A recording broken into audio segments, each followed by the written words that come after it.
आपण पाहत आहात बागलाण वृत्तांत, खबरबात महाराष्ट्राची।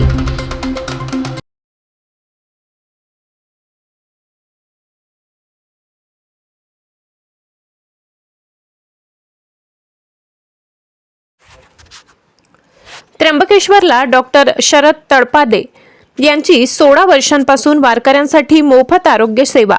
इगतपुरी उद्या 14 जानेवारीला होणाऱ्या त्र्यंबकेश्वरच्या निवृत्तीनाथ महाराजांच्या यात्रेनिमित्त वारकऱ्यांना सदैव दर्शनाची आस लागलेली आहे।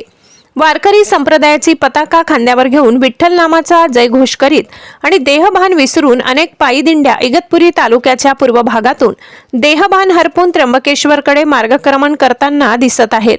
थंडीची पर्वा न करता दूरवरून आलेल्या वारकरी बांधवांना वैद्यकीय सेवा मिळावी या सामाजिक उपक्रमातून धनश्री आदिवासी विकास प्रतिष्ठानचे संस्थापक अध्यक्ष गोंदे दुमाला येथील डॉक्टर शरद तळपाडे मोफत आरोग्य सेवा देत आहेत। यावेळी पायी दिंडीतील अनेकांची आरोग्य तपासणी करण्यात आली।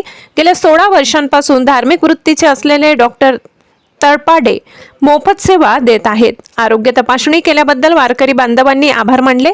या प्रसंगी वारकरी ग्रामविकास संस्था केडी येथील दिंडीचे आयोजक हरिभक्त पारायण रामदास महाराज बोराडे, सामाजिक कार्यकर्ते कृष्णा गभाले, जनार्दन परते, ज्ञानेश्वर बिन्नर, सोपान सूर्यवंशी, कृष्णा गभाले, गौरव गभाले आदी उपस्थित होते। बागलाण वृत्तांतासाठी विभागीय संपादक लक्ष्मण सोनवणे।